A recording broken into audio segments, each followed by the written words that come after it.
Fall out season 1 में अब तक उसी टारगेट को देखते हैं जो कि पेशे से शायद एक डॉक्टर है एंड यहाँ पर वो एक चिप जैसी चीज़ को अपने गर्दन में इंजेक्ट कर लेते हैं,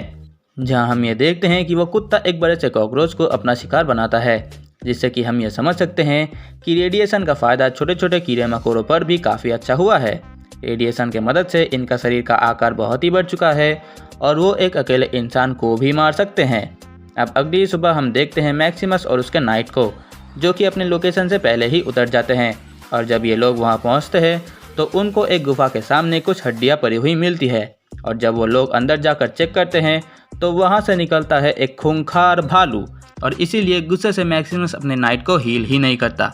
बल्कि वो सामने बैठकर उसको मरते हुए देखता है। अब वहीं दूसरी तरफ हम देखते हैं लूसी को, जो कि अपने पापा को ढूंढती हुई अब पहुंच चुकी है फिली शहर में। यहाँ घाउल तुरंत ही विल्सिक के पैर में गोली मार देता है ताकि वो भाग ना पाए। अब इसी लड़ाई में अपनी हीरोगिरी साबित करने आता है मैक्सिमस। यहाँ मैक्सिमस सबसे पहले लूसी और उस डॉक्टर को बचाता है एंड यहाँ घाउल मैक्सिमस के सूट को डैमेज कर देता है, जिससे कि वो उड़ता हुआ कहाँ गिरता है वो तो मुझे भी नहीं पता। काफ़ी ब्लड लॉस हो जाने की वजह से ये लोग एक जगह पर रुकते हैं, जहाँ विल्सिक लूसी से ये कहता है कि देखो मेरा समय आ चुका है, अब तुम एक काम करो, मेरे सर को काटो और मोल्डाबिर के पास चली जाओ। अब आगे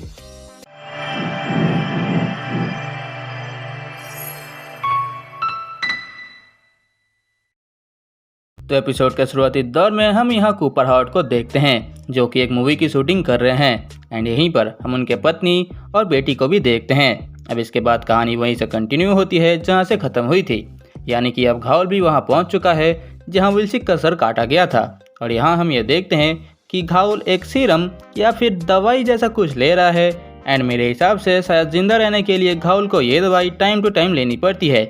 एंड अब इसके बाद घाउल और विल्सिक का वो कुत्ता लूसी के फुटप्रिंट्स को फॉलो करने लगते हैं। इसके बाद हम लूसी को देखते हैं जो कि विल्सिक के सर को लेकर अपनी मंजिल की तरफ निकल चुकी है एंड जब वो उसके सर को चेक करती है तो उसे मिलता है वो चिप। हालांकि वो उस चिप को निकाल तो नहीं पाती, पर लूसी विल्सिक के नाक के अंदर एक ट्रैकर छुपा देती है ताकि वो उसे खो ना दे। अब वहीं दूसरी तरफ हम देखते हैं मैक्सिमस को, जो कि अभी भी फिली शहर में है और अपने सूट को ठीक करने की कोशिश कर रहा है, परंतु सडनली रेडियो के जरिए ब्रदरहुड स्टील मैक्सिमस को कांटेक्ट करती है कि भाई तुमने अभी तक हमें कोई इन्फॉर्मेशन नहीं दी, अपनी हाजिरी लगाओ यार। तो मैक्सिमस एज ए नाइट यहाँ कहता है कि देखिए सर, हम पर एक खतरनाक भालू ने हमला किया था जहाँ मेरा स्क्वायर यानी कि मैक्सिमस मारा गया। वो बहुत ही बहादुरी से लड़ा और शहीद हो गया। तो हेडक्वार्टर ने कहा कि ठीक है, हम एक दूसरा स्क्वायर भेजते हैं। अब जैसे ही उन्होंने ये बात कही तो मैक्सिमस डर गया क्योंकि उसका झूठ पकड़ा जाएगा, तो इसीलिए वो तुरंत ही उस रेडियो को तोड़ता है और अपने सूट के डैमेज पार्ट को रिपेयर करने जाता है, जहां उसके पास मिनिमम अमाउंट नहीं थी, तो इसीलिए उसे अपना एक दांत भी बेचना पड़ा। बताओ हीरोगिरी साबित करने के लिए क्या क्या कर रहा है बंदा। खैर, जब मैक्सिमस लौटता है तो शहर के कुछ लोग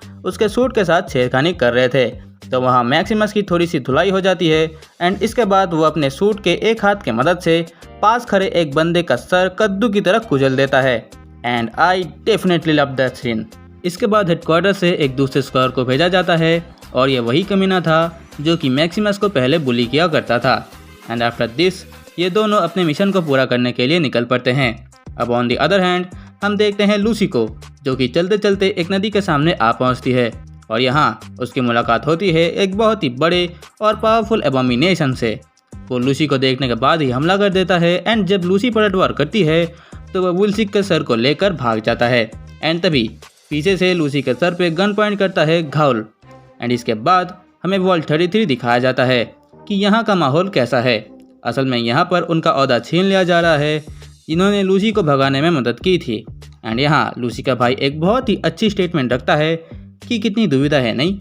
उसका ओहदा घटाकर क्या फ़ायदा जिसका किसी भी काम में मन नहीं लगता। हम सिर्फ वर्ल्ड वालों को ही सज़ा क्यों देते हैं, उनको सज़ा क्यों नहीं देते जो कि वर्ल्ड वालों का कत्ल करते हैं। भाई now I have a big respect for him.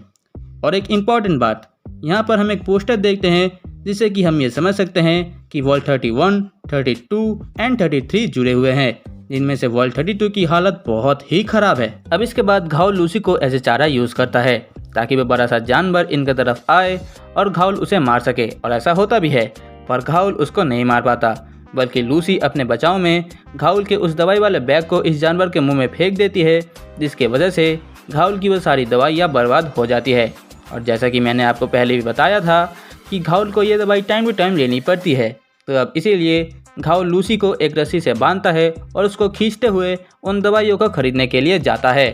अब वहीं दूसरी तरफ हम वॉल्ट 33 में ये देखते हैं कि यहाँ के सारे लोग एक मीटिंग में डिस्कस कर रहे हैं कि उन कैदियों को कैसे सुधारा जाए बिना उनको सज़ा दिए। पर लूसी का भाई इस विचार से बिल्कुल भी सहमत नहीं है, क्योंकि अब भाई को चाहिए जान के बदले जान। एंड यहाँ पर हम ये भी देखते हैं कि वॉल्ट का वाटर सिस्टम ख़राब हो चुका है और अब जितना भी पानी बचा हुआ है वो सिर्फ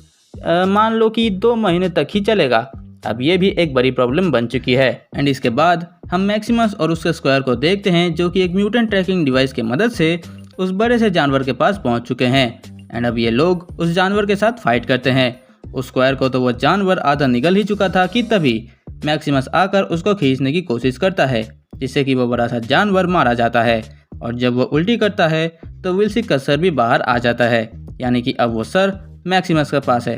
एंड एट लास्ट हम अगेन कूपर हॉवर्ड का एक फ्लैशबैक देखते हैं, जहां वो खुद एक वॉल्ट का सूट पहनकर वॉल्ट एक कंपनी का प्रमोशन कर रहे हैं। एंड इसी के साथ इस एपिसोड को एंड किया जाता है।